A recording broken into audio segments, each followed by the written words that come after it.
지난 시간에 제목이 새 수금 새 부대이죠. 그런데 지난 시간에 설교는 녹화가 안 돼가지고 제대로 이제 보내지 못했는데, 지난 시간에 한 설교를 조금 잠깐 요약해 보면은 여러분, 지금 예수님이 오심으로 인해서 이제는 모든 것이 이제 새롭게 봐야 된다는 이야기를 계속합니다. 그러니까 그 당시에 있던 유대인들과 예수님이 오심으로 해서 예수님이 말씀하신 것은 많이 충돌이 많이 생긴 거예요. 그래서 이제 논쟁이 생기는 겁니다. 그 논쟁을 통해서 예수님이 어떤 분인가, 누구인가 하는 것을 이야기해주고 있어요. 지난 시간에는 금식에 관한 이야기를 하면서 예수님이 어떤 말씀하셨습니까? 혼인잔치 이야기를 해요. 우리가 여기에서는 우리가 두 가지를 볼 수가 있는데, 금식에 관한 이야기를 하면서 예수님이 혼인잔치의 이야기를 한 것은 이미 하나님과 이스라엘 백성들의 관계는 신랑과 신부의 관계예요. 그러니까 언약 백성들의 관계를 신랑과 신부의 관계로 이야기했던 거죠. 그게 성경 전체의 이야기입니다. 그런데 이스라엘 백성들이 언약을 어기고 결국은 하나님의 심판을 받아서 다 흩어지잖아요. 그런데 구약의 이제 선지자들은 뭐라고 하냐면은 그들이 영원히 내버리는 게 아니라 다시 신랑과 신부의 관계를 회복한다는 겁니다. 그러면서 호세아서 2장 16절에서 뭐라고 그랬어요? 너희가 나를 신랑이라 할 것이라고 그랬어요. 하나님의 신랑이라 하는 겁니다. 이스라엘 백성들이 신부가 되면서 신랑과 신부의 관계가 회복된다는 거예요. 그래서 예수님께서 혼인잔치 이야기를 하는 것은 바로 이 구약에서 이야기했던, 이 선지자들 중에서 이야기했던 그 말씀을 근거로 해서 예수님께서 혼인잔치 이야기를 통해서 내가 누구인가 하는 것을 이야기하는 겁니다. 예수님이 신랑이라는 거예요. 예수님이 신랑이란 말은 결국 구약에서 선지자들 중에서 뭐라고 그랬습니까? 이스라엘 백성들이 하나님을 신랑이라고 한다고 그랬잖아요. 그 말은 예수님이 곧 메시아란 말입니다. 예수님이 하나님이란 말이에요. 예수님이 누구인가를 이야기하고 있는 거죠. 그 다음에 또 하나는, 지금 유대인들은 금식을 통해서 왜 우리는 금식하고 요한 제자들도 금식하는데 당신의 제자들은 금식하지 않느냐? 그것은 자기들이 이렇게 금식을 함으로 해서 우리가 이렇게 경건하고 우리가 하나님을 잘 섬기고 예배를 잘 드린다, 이것을 자기들이 그 금식을 통해서 표시하고 있는 거예요. 그래서 예수님께서 말씀하신 것은 그들의 경건의 표로서 금식을 이야기하는데, 이제는 예수님의 오심으로 인해서 진짜 경건이 무엇이고 하나님을 바르게 섬기는 것이 무엇인지, 예배를 바르게 드리는 것이 무엇인지를 예수님께서 혼인잔치 이야기를 통해서 말씀해 주고 있는 겁니다. 그것은 뭐냐? 예수님이 오심으로 해서 이제는 새로운 관점에서 모든 것을 봐야 된다는 거예요. 예수님이 오심으로 해서 새로운 관점에서 이제는 경건이 무엇인지를 봐야 되고 예배가 무엇인지를 봐야 되고 우리 신앙생활이 어떤 것인지를 봐야 된다는 겁니다. 금식함으로 해서 자기의 어떤 이 고통스러운 모습만 보이는 것이, 그것이 경건이 아니라는 거예요. 물론 우리가 하나님을 섬길 때에 우리는 우리의 금식을 통해서 우리의 죄를 회개하고 우리의 잘못을 고백하고 용서를 구하는 건 맞습니다. 그 한편 있는가 하면은 동시에 한편으로는 예수님 안에서 우리는 즐거워하고 기뻐하는 면이 있어야 된다는 거예요. 이제는 예수님으로 인해서 우리의 모든 죄가 용서받아서 우리는 용서받은 사람이고 천국에 이미 우리에게 보장된 사람들입니다. 그러니까 우리는 항상 무엇을 바라보고 산 사람이에요? 천국을 바라보고 산 사람입니다. 죄에 대해서 용서받고 구원받은 사람이에요. 그래서 우리는 이제 어떻게 신앙생활하고 어떻게 하는 게 경건이냐? 이미 하나님을 기뻐하고 즐거워하며 찬송하는 것이, 그렇게 하는 것이 이렇게 경건이고 그것이 올바른 신앙생활이고 그것이 바로 예배의 올바른 예배다 하는 것을 예수님께서 우리에게 이야기하고 있는 겁니다. 실질적으로 보면은 성경의 역사를 보면은 항상 교회가 부흥할 때는 거기에는 찬송이 있었습니다. 성도들의 기쁨이 있었어요. 기쁨과 찬송이 있는 곳에 거기에는 부흥이 있었고 많은 성도들의 회개가 있었고 하나님의 역사가 일어났던 거지요. 그러니까 오늘날 우리도 지금은 어떻게 예배를 드린다고 그랬어요? 우리는 항상 기쁨으로, 찬송으로, 그 다음에 심지어는 아프리카에서 막 뛰어도 흥에 겨워서 뛰어요. 그러니까 우리의 기쁨을 다양한 방법으로 표현하는 겁니다. 그것이 바로 이 신약시대에 예수님 오심으로써 새롭게 예수님께서 우리에게 가르쳐주고 있는 참된 경건의 모습이 무엇인가 하는 거예요. 그래서 우리는 우리의 죄에 대한 물론 회개가 있어야 됩니다. 우리의 죄에 대한 고백이 있어야 되고 죄적인 삶에서 돌이키는 게 있어야 되는 겁니다. 그러나 한편으로는 그것으로 끝나는 것이 아니라 예수님 안에서 함께 즐거워하며 기뻐하며 찬송하는, 그리고 우리의 기쁨을 예수님 안에서 본받은 천국 백성의 기쁨을 무엇인가 마음껏 표현할 수가 있어야 되는 거예요. 그래서 우리는 이 예배를 드릴 때 찬양할 때 어떠니까 막 박수치고 찬양하고 막 하는 거예요. 남들이 시끄러 같은지 뭘 하든지 우리는 가면 우리 즐겁고 기쁜데 어떤 거예요. 여기서 춤 안 춰서 쿵쿵 안 해서 그러면 다행이지. 그렇게 기쁨을 표현하는 겁니다. 예수님이 그렇게 말씀하시는 그런 거예요. 우리가 예수님을 믿는다면서도 기쁨의 요소가 없으면 그런 신앙은 잘못된 신앙이에요. 예수님께서는 이제는 예수님이 오심으로 인해서 모든 것이 새로운 관점에서 봐야 된다는 것을 예수님께서 말씀하신 거예요. 그들의 잘못된 경건, 그들의 잘못된 생각을 예수님이 새롭게 이야기해 준 겁니다. 그래서 새수론 새 부대에 그렇게 이야기해 주세요. 그러면서 오늘은 지금 무엇에 대해서 이야기를 하냐면은 안식일에 대해서 이야기하는데, 이것도 마찬가지입니다. 새수론 새 부대에 이 말이 뭐라고 그랬어요? 새로운 관점으로 이제는 봐야 된다는 거예요. 안식일에 관한 이야기도 이제는 새로운 관점으로 봐야 된다는 겁니다. 그들이 이전까지 안식일에 대해서 생각된 이런 잘못된 이런 생각을 버리고 이제는 예수님을 통해서 새로운 관점으로 안식일을 보게 되면 거기에 진정한 안식일은 무엇인지를 우리가 알 수 있다는 거죠. 그리고 안식을 통해서 우리는 진정한 기쁨을 우리가 누릴 수 있다는 것을 예수님께서 말씀하고 있는 겁니다. 그런데 완전히 생각을 바꿔야 예수님이 누군지를 알 수 있게 되는 것이죠. 오늘 여기 보면은 23절, 24절 여기 보면 뭐라고 했습니까? 안식일에 예수께서 미들밭 사이를 지나가실 때 그의 제자들이 길을 열며 이삭을 자르니 바리새인들이 예수께 말하되 보시오, 저들은 어찌하여 안식일을 하지 못하기를 하나이까? 이렇게 이야기하고 있어요. 여러분, 유대인들에게 안식일을 하는 것은 아주 중요한 겁니다. 율법에서도 가장 중요한 것이 그들은 안식일을 지키는 게 있다고 했어요. 안식일이 어디게 나옵니까? 십계명이 나오잖아요. 십계명이 나올 때 거기 보면은 출애굽기 20장 8절에 뭐라고 했습니까?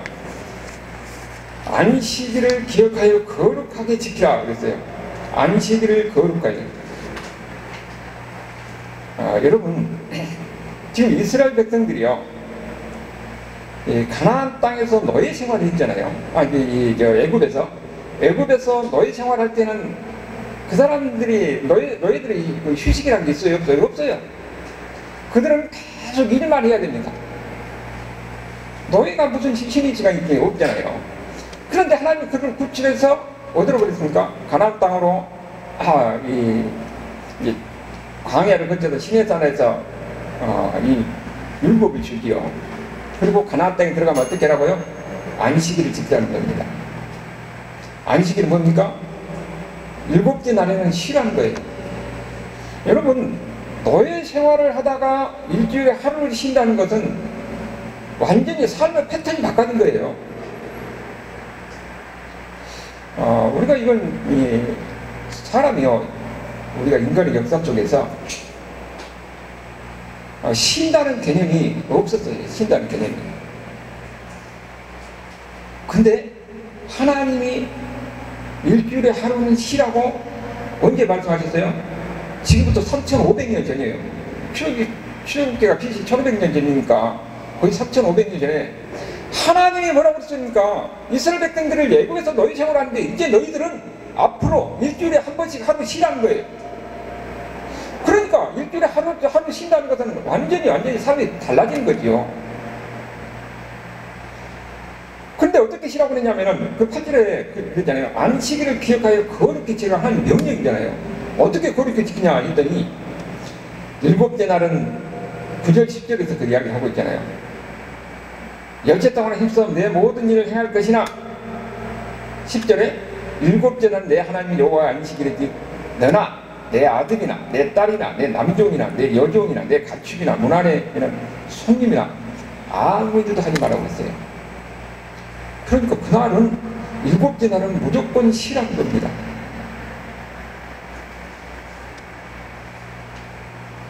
여러분, 우리가 우리가 지금 이 휴일이라는 개념이요, 원래 없었는데 언제 생겼냐면은 산업혁명 이후에 노동자들이 아주 아직도 열악한 생활을 할 때에 그때 자연스럽게 일어나는 게 노동운동이에요. 노동운동의 결과로 효리라는 개념이 생기는 겁니다. 그것이 불과 지금 몇백 년 안 돼요. 우리나라도 100년 전에 우리나라를 봐도 어떻습니까? 쉰다는 개념이 없었어요. 그냥 뭐 일하는 것이, 일주일 내내 일하는 것이 쉰다는 개념이 없었습니다. 그런데 하나님이 3000년 전에 이미 일주일 하루를 쉬라고 하는 겁니다. 그러니까 그 당시에는 생각할 수 없는 그 혁명적인 이야기를 하나님께서 말씀하신 겁니다. 성경 이야기는 사실 보면요, 거의 혁명적이에요. 예수님이 말씀하신 것도 굉장히 혁명적인 겁니다. 그 당시의 사고는 완전히 사람들의 생각을 뒤어 깨뜨리고 완전히 다른 이야기를 하고 있는 거예요. 여기서 보니까 지금 출애굽을 하나님께서 명령하신 거예요. 완전히 쉰다는 개념이 없었던 그들에게 하루를 쉬라고 하는 겁니다. 그런데 하나님의 명령이니까 그들 어떻습니까? 일이 많이 있어서 쉬어야 되는 거예요. 그러니까 쉬다 보니까 어떻게 됩니까? 너무 좋은 겁니다. 하나님의 명령대로 일주일에 하루 7일날 쉬니까 너무 좋은 거예요. 그러면서 거기서 무엇을 느끼는 겁니까? 아, 하나님이 우리를 이렇게 해방시키셨구나. 거기에서 우리를 해방시키신 하나님을 느끼고 경험하는 겁니다. 하루를 쉬는, 일주일에 하루를 쉬는 그것을 통해서 하나님이 우리를 사랑하셨구나. 그래서 그 노예된 삶 속에서 일해야도 매이는 그 삶 속에도 우리를 하나님께서 구하셨구나. 그것을 안식일에 체험하는 겁니다. 하루 쉬는 것을 통해서. 그래서 우리 삶에서 하루를 쉰다는 것이 그렇게 중요한 거예요. 이스라엘 백성들이 하나님 명령하는지 오늘 우리에게도 마찬가지 우리 삶에서 일주일에 하루를 쉰다는 것이 우리에게는 하나님이 우리를 해방해서 이 이스라엘 백성들 노예 생활을 했을 때 그들을 경험할 것 아니에요. 우리도 마찬가지입니다. 그날 하루를 쉬고 그날 하루를 쉬면서 하나님께서 우리를 사랑하시고 하나님께서 우리를 사랑하신 것을 우리를 해방시킨 것을 그 하루를 쉬면서 직접 경험하는 겁니다. 이것이 원래 안식일을 주는 근본적인 의도예요. 근본적인 목적이에요. 그런데 이 안식일을 하나님께서 율법으로 주셨잖아요. 근데 율법으로 주셨는데 이 유대인들이 그것을 왜곡시키는데 어떻게 왜곡시키냐? 안식일날 아무 일도 하지 말라, 거기에다가 딱 꽂혀 있어요. 그러니까 안식일날 그 안식일을 하나님의 명령이니까 지키는데 아무것도 하지는 않는 것에 거기에 꽂혀 있어가지고 어떻게 하면 그 안식일을 율법적으로 지킬 것인가? 다시 말하면 내가 하나님의 말씀을 지켜서 하나님 앞에 의로운 사람이 되어서 구원받은 사람이 될 것이다, 이런 생각하는 거죠. 그러니까 유대인들이 안식일을 지키는 방법을 장로 유전이라고 해가지고 600가지를 만들어놨어요. 그래서 하루에는 1마일 이상 가면 안 되고 안식일날 그 사람들 불을 켜도 안 돼요. 그러니까 뭘 하지 마라, 뭘 하지 마라, 뭘 하지 마라, 이것이 600가지나 된 겁니다. 그러면 사람이 어떻게 됐어요? 내가 혹시 잘못해갖고 뭘 잘못하면은 내가 안식을 범하지 않아서 하나님이 명령을 범하지 않았는가? 그러면은 원래 하나님께서 안식일을 통해서 우리에게 주려고 하는 근본 목적이 어디 갔어요? 그러니까 무엇을 안 지키는 거, 그야말로 안식일은 무서운 하나님이 우리에게, 하나님을, 우리에게 하나님께서 주는 이런 평안이 아니라 무서운 하나님으로, 이걸 안 지키는 큰일 나다는 이런 의미로 지금 사람들이 받아들이게 되는 겁니다. 그러니까 지금 어떻게 되겠어요? 원래 하나님이 주신 뜻이 왜곡되는 거죠. 그 중에서 지금 여기서 지금 이야기가 뭐라고 있습니까? 지금 밀밭 사이로 지나갔을 때 제자들이 길을 열며 이삭을 자르니 그랬잖아요. 여러분 여기에 요 내용을 이해를 하려면은 우리는 농사를 지을 때 어떻습니까? 밀을 하든지 보리를 하든지 고랑을 딱 내가지고 죽을 만들어서 거기다 꽂고 거기다 파대만 하잖아요. 그러니까 지나갈 때는 고랑으로 지나가면 되잖아요. 그런데 그 사람들은 어떻게 농사를 짓냐면은 무조건 씨를 다 뿌립니다. 그러니까 길이 없어요. 그럼 지나가려면 어떻게 됩니까? 이걸 다 해치고 지나가야 돼, 해치고. 그러니까 여기 가는 말이 그거예요. 밀밭 사이로 지나갈 때 제자들이 길을 열며 이삭을 잘랐다고 그랬어요. 그 지나가는데 길을 연 거예요. 그런데 이삭을 자르니 그랬거든요. 여기 이삭을 잘랐다는 것이 출애굽기 24장 21절을 보면은 어떤 얘기 나오냐면은 다 같이 읽어봐요. 너는 엿새 동안 일하고 일곱째 날에는 쉴지니 닭갈 때나 거둘 때도 쉴지며. 거둘 때가 뭡니까? 추수할 때잖아요. 농사일도 안식일 날은 하지 말라는 거예요. 그런데 여기에 여기 거둘 때가 뭡니까? 추수예요. 추수. 그러면은 여기에 이 출애굽기 34장 21절에 추수할 때도 쉬라고 그랬잖아요. 그런데 여기에 대한 또 이 장로 유전의 규칙을 또 여러 가지 또 만들어놔요. 거기에 또 뭐가 있냐면은 여기 이삭을 잘니 그랬는데 여러분 누가복음 6장 1절 보면 어떻게 나오냐면은 안식일에 예수께서 밀밭 사이를 지나갈 때 제자들이 이삭을 잘라 손으로 비벼 먹으니 그랬거든요. 그러니까 이삭을 자르는 것은 뭐냐면은 추수하는 것이고, 그 다음에 손으로 비빈 것은 조정이 되는 거예요. 그 장로 주변은 그렇게 됐어요. 그러니까 이삭을 잘라가지고 손으로 비벼 먹었다는 것은 뭐냐면은 장로 유전을 어기는 것이고, 그것이 율법을 어기는 것이고, 안식일을 어기는 것이 된다는 거예요. 근데 우리가 생각할 때, 아니 나무밭에 들어가서 이렇게 이삭 잘라먹고 이렇게 비벼 먹는 것이 나쁜 것이 아니에요? 그런데 성경에서 뭐라고 그랬냐면은 신명기 23장 25절 보면은 내 이웃의 곡식밭에 들어갈 때는 내가 손으로 이삭을 따도 되느니라. 그러나 내 이웃의 곡식밭에 낫을 대지는 말라. 이 말이 뭔 말이냐면은 배고플 때는 아무것 따도 먹어도 된다는 거예요. 옛날에 우리 밭에 내가 농사질 했는데 옆에서 와가지고 이삭 다 따가지고 그러면은 아주 분노하잖아요. 나쁜 놈이라고. 그런데 하나님 뭐라고 하냐면은 배고플 때는 나무밭에 들어가서 배고서 따도 먹어도 돼. 근데 낫을 대가지고 이거 가져가려고 좁은 놈이에요. 이것이 하나님이 정해주는 그 당시의 사회부장 제도입니다. 사람이 배고프면은 아무것도 먹을 수 있다는 겁니다. 여러분, 그러니까 배고픈 사람, 배고파서 우리나라도 그러잖아요. 배고파서 마트에서 저녁이라면 아니요, 오히려 저 챙겨줘가지고 미담으로 나오고 하는 그런 경우입니다. 사람 배고프면 그렇게 되는 거예요. 그래서 하나님도 배가 고플 때는 나무밭에 있는 것도 비벼 먹을 수 있다고 하나님이 인정하는 겁니다. 그런데 이걸 나무밭에 들어가서 이 손으로 비벼 먹는 거 이 자체가 문제되는 건 아니에요. 근데 그것을 안식일날 했다는 거예요. 안식일날. 그날은 아무것도 안 되는데, 근데 안식일날 했기 때문에 그것이 안식일을 범한 것이 아니냐. 왜 안식일을 당신의 제자들은 안식일을 하지 못할 일을 했느냐. 그 24절의 이야기잖아요. 안식일날 하지 못할 일을 하니까 여기에 대해서 예수께서 뭐라고 말씀하십니까? 25절 26절에 이야기하고 있죠. 예수님 대답이, 예수께서 이르시되 다윗이 자기와 함께 한 자들이 먹을 것이 없어 시장할 때 한 일을 잊지 못하겠느냐. 그가 아비아달 제사장 때에 하나님의 전에 들어가서 제사장 위에는 먹어서는 안 된 진설병을 먹고 함께한 자들에게도 주지 아니하겠느냐. 여러분, 여기 있는 내용이 뭐냐면은 다윗이 사울을 피해서 도망가다가 배가 고픈 거예요. 그래서 그 당시에 제사장만 먹을 수 있는 진설병이라, 하나님 앞에 진설해 놓은 병이 빵이란 말이에요. 떡이에요, 떡.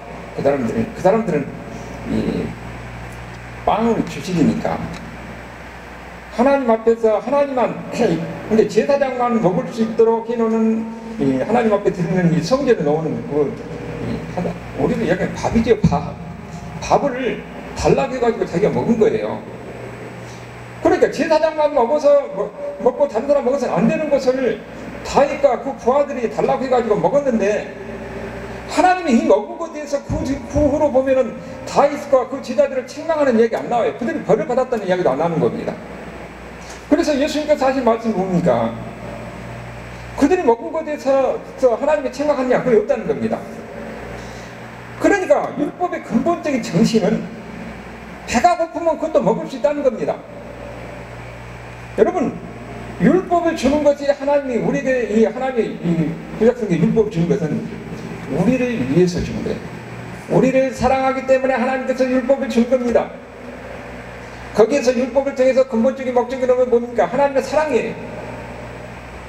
근데 그 목적을 잃어버리고 오히려 어떻게 하면 이것을 지킬 것인가 하는 것을 그 문자적인 것에만 거기에 집중하게 되면은 율법을 준 하나님의 근본적인 목적을 잃어버린 거죠.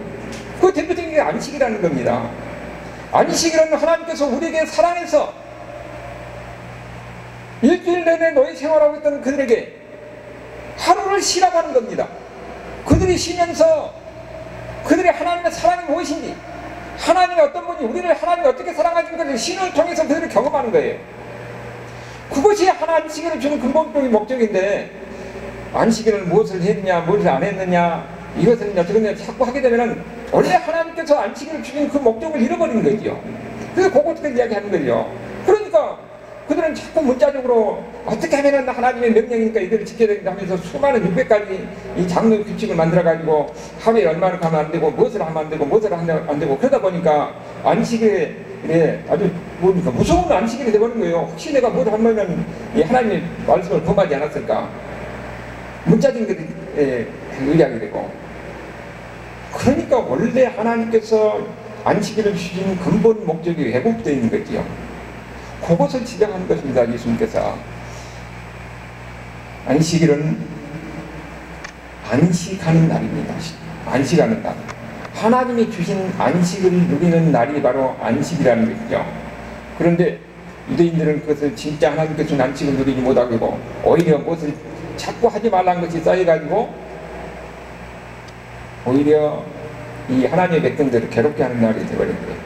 여러분, 옛날에 우리도 주일날을 어떻게 했냐면은, 옛날에는 주일이면 뭘 사먹어도 안 되고 뭐 즐거운 오락을 해서도 안 되고 거의 한 50년 전에는 굉장히 뭐 하지 못할 것이 많았어요. 그리고 우리가 청년 때도 보면은 장로들 뭐 하면 안 된다, 뭐 하면 안 된다. 그러니까는 다 그런 줄 알았어요. 내가 뭘 하면은 또 뭘 하면은 아니 하나님의 죄를 범한 것 같이. 여러분, 그것이 안식일을 지키듯이 주일을 지키니까는 그렇게 됩니다. 그러니까 이 예배가 즐겁지 않아요. 주일날 원래 즐거워야 되고 기뻐야 되고 그래야 되는데 즐겁지 않은 겁니다. 그거 잘못된 것이죠. 하나님이 우리에게 안식을 주시는 이유가 뭡니까? 우리를 사랑하기 때문에 하는 거예요. 그날 쉬라고 하는 거예요. 근본적 목적은 쉬라는 거예요. 쉼을 주는 겁니다. 그들이 쉬지 못하는 그 노예 생활했던 그들에게 쉼을 주면서 그들 삶의 패턴이 바꿔진 겁니다. 그 쉬는 것을 통해서 무엇을 느끼는 겁니까? 하나님이 우리에게 쉼을 주셨구나. 하나님이 바로 우리를 사랑하신 분이구나. 하나님은 우리에게 기쁨을 주시고 평안을 주시고 즐거움을 주시고 이런 하나님을 하는 것을 쉼을 통해서 우리가 하나님을 경험하는 겁니다. 예수님께서 그들이 잘못된 하나님께서는 이런 근본 목적을 왜곡시키고 잘못된 이런 안식을 지키는 그들을 향해서 하나님이 주신 근본 목적이 무엇이냐? 쉼을 주고 평안을 주고 거기서 하나님을 누려보라는 거예요. 기쁨을 누려보라는 겁니다. 그것을 이야기하는 것이지요. 근데 그런 것은 다 없어지고 하지 말라는 것을 이렇게 변질되는 그것을 예수님께서 지적하는 거지요. 그리고 실질적으로 보면은 유대인들의 하는 것을 보면은 그들이 이 안식일을 지킬 때 아무것도 하지 않았냐? 그럼 그런 것도 아니에요. 마태복음 12장 5절에 그 안식일 예수님께서 말씀하는 거예요. 또 안식일에 제사장들이 성전 안에서 안식을 범하였어요. 뭐예요? 성전에서 안식을 성전에서 제사드리를 안식일을 제사드리기 위해서 제사장들도 일을 하는 거예요. 그러면 그것도 일하는 것이 안식일을 범한 것이 아니냐? 그러니까 원래 하나님께서는 안식일의 근본 목적을 자기들이 생각하지 아니하고 다른 일반 백성들에게 너 이것을 하지 말라 저것을 말하나 하는 것에서 누구들을 포함하면서 왜 저것을 백성들을 하지 말라고 하느냐고 예수님께서 제기하는 거죠. 그리고 그 후에 구약의 역사를 봐도 느헤미야 13장 9절에도 보면은 그 당시에 안식일날 장사하려고 성전에 들어오니까 사람을 세워가지고 성전에 안식일날 문을 닫아가지고 못 들어오게 해요. 그럼 그것도 일한 것이 아니냐 그 얘기를 한 거예요. 그 다음에 느헤미야 13장 22절의 이야기도 레위인도 마찬가지로 그날 성전의 문을 지키면서 못 들어오게 하는데 그것도 일하는 것이 아니냐. 근데 그들이 실질적으로는 일을 하면서 자기들은 일을 하면서 다른 사람들을 못 하겠다는 것을 그들이 안식일 그 근본 목적을 잃어버리고 무엇을 안 하는 것, 무엇을 하는 것 이렇게 많은 규칙을 해갖고 사람들을 올가매해서 그야말로 무거운 짐을 씌우는 거죠. 이런 잘못된 것을 이야기하는 겁니다. 그러니까 그 안식일의 근본 정신은 뭐라고 했어요? 쉼을 주고 안식을 주고 그 다음에 평안을 주는 거예요. 그러면서 하나님이 바로 이런 분위기를 하는 것을 안식일날 느끼는 겁니다. 그날 쉬면서 하나님은 우리에게 해방하시고 우리에게 쉼을 주신 하나님, 그러면서 우리에게 기쁨을 주신 하나님을 안식일날 그 하나님을 느껴보는 거예요. 그것이 하나님의 그런 근본 목적이죠. 그래서 27절, 28절에서 이제 이야기를, 전적인 이야기를 하는 것이죠. 예수님이 이 땅에 오신 이유가 뭐냐? 온 세상에 안식을 주기 위해서 오셨다는 거예요. 자, 또 이르시되 안식일에 사람을 위하여 있는 것이요 사람이 안식일을 위하여 있는 것이 아니니 이러므로 인자는 안식일에도 주인이라, 이 말씀을 하고 있죠. 온 세상에 안식을 주기 위해서 예수님께서 이 땅에 오신 것이죠. 그러니까 안식일은 예수님의 모형이에요. 예수님 안에서는 특정한 날이 안식일이 아니라 이제는 모든 날이 다 안식입니다. 예수님 안에 들어오게 되면은 거기에 진정한 안식이 있는 것이고 진정한 평안이 있는 것이고 거기에 진정한 기쁨이 있는 것입니다. 예수님 안에서 안식이고, 그래서 예수님이 인자가 안식일의 주인이라고 이렇게 말씀하시는 겁니다. 우리는 누구든지 바로 예수님 안에 들어오면은 세상에서 이런 근심과 걱정과 불안과 일에 매달린 이런 이 세상에 이런 끼덩이 이런 삶 속에서도 예수님 안에 들어가면 위로를 받을 수 있고, 예수님 안에는 진정한 안식을 있고, 예수님 안에서는 진정한 평안이 무엇인가를 우리가 경험하게 되는 겁니다. 그래서 예수님이 안식일의 주인이라고 이야기하는 거예요. 예수님이 바로 이를 위해서 왔다는 겁니다. 우리에게 진정한 안식과 평안을 주기 위해서 예수님이 오신 것이에요. 예수님께서 말씀하신 것입니다. 그러면서 지금 예수님께서 그 뒤에 지금 3장 1절에서 그 6절까지 병들죠. 손이 많았다는 것은 회당에서 보통 보면 뇌졸중 오면은, 뇌성마비 뇌졸중 오면은 손이 이렇게 굳어버리는 분이 있어요. 그런 분이 있었던 모양이죠. 그러니까 지금 그날이 안식일이니까 예수님 이 사람을 고치나 안 고치나, 이 사람을 안 고치면은 일하는 것이 돼가지고 예수님이 안식을 범하니까 이 사람은 죄인이다. 그래서 예수님 죽이라고 그렇게 이야기했던 거예요. 그래서 예수님 그렇게 말씀하신 것입니다. 안식일에 이런 생명을 살리는 것이, 생명을 사는 것이 옳은 것이냐 죽은 것이 옳은 것이냐, 그러면서 이 사람이 일어나고 안식일을 고친 겁니다. 예수님께서 이 안식일에 오시는 우리가 안식을 주신 목적이 뭡니까? 우리를 기쁘게 하고 그 안에서 생명을 누리게 하고 살리는 것이에요. 근데 그들은 어떻게 하면 사람을 올바르게 거다, 그 율법적으로 이것을 지켜야 되느냐 안 지켜야 되느냐 어떤 규칙을 정해오고 거기 범위에 대해서 그것을 범하면 하나님 율법을 범하는 것이다, 이렇게 생각하는데, 지금 예수님은 원래 율법을, 이 안식일을 우리에게 주신 근본 목적이 뭐라고 했어요? 우리에게 쉼을 주고 기쁨을 주고 평안을 주는 거예요. 그런데 우리가 그 쉼을, 하나님께서는 안식을 누리는데 인간의 능력은 한계가 있잖아요. 그래서 우리는 질병과 고통과 어려움과 이런 아픔 속에서 살아갈 수밖에 없는 겁니다. 그런데 이런 살아가는 사람들에게 예수님께서 그들을 고쳐주는 것이 안식일의 근본 정신이 아니냐 하는 거예요. 그래서 병든 자를 고쳐주는 겁니다. 손 맞은 자를 고쳐주는 거예요. 그들을 보는 앞에서 오히려 예수님께서 그걸 보여줌으로써 본을 보여주는 거예요. 예수님이 바로 어떤 분이라고요? 예수님은 우리에게 진정한 안식을 주신 분입니다. 우리에게 평안을 주시게 오시는 분이에요. 우리에게 생명을 주시게 오신 분입니다. 우리는 인간적으로 이 세상에 살면서 보면 인간의 한계 때문에 여러 가지 제약 속에서 고통을 당하고 어려움을 당하고 또 심지어는 죽음을 당할 수밖에 없는 이런 존재입니다. 그러나 예수님은 우리를 살려주시기 원하고 우리를 고쳐주시기 원하고 그 안에서 모든 것을 인간의 한계를 극복하면서 거기서 평안을 누리기를 원하시는 하나님이십니다. 그러니까 예수님 안에서 우리는 뭡니까? 이런 진정한 안식, 생명을 누릴 수가 있는 것입니다. 예수님은 오늘 또 여러분에게 안식을 주시기 원하는 것입니다. 여러분에게 생명을 주시기 원하는 거예요. 여러분에게 기쁨을 주시기 원하는 것입니다. 우리는 그렇기 때문에 예수님 안에서 무엇을 누려야 되는 겁니까? 예수님 안에서 진정한 안식을 누려야 됩니다. 평안을 누려야 됩니다. 기쁨을 누려야 됩니다. 그리고 이것뿐만 아니라 우리가 이것을 다른 사람에도 같이 안식을 통해서 예수님 안에서 들어와서 안식을 누리면서 이런 기쁨과 평안과 생명을 누리도록 우리가 이걸 같이 해야 된다는 거지요. 이것이 진짜 예수 믿는 사람들의 삶이에요. 내가 예수님 안에서 있는 것이 너무도 좋더라. 예수님 안에 있는 것이 너무도 기쁘고 예수님 안에서 모든 것의 근심과 고통과 아픔이 다 사라지고 예수님 안에 있으니까 이런 하나님 아버지의 모든 환경 안에서도 천국을 바라보면서 예수님 안에서 우리 천국이란 어떤 것입니까? 영원한 안식이 있는 것입니다. 그것을 바라보면서 우리가 이 세상에서도 기쁨으로 살아갈 수가 있는 거예요. 예수님 안에 있으면 우리는 안식이 있습니다. 여러분도 예수님 안에서 진정한 안식을 누릴 수 있기를 바랍니다. 예수님 안에서 예수님께서 주시는 생명의 안식을 누릴 수 있는 저의 이름으로 삶이 될 수 있기를 주님의 이름으로 축원합니다. 아멘. 아버지 하나님 감사합니다.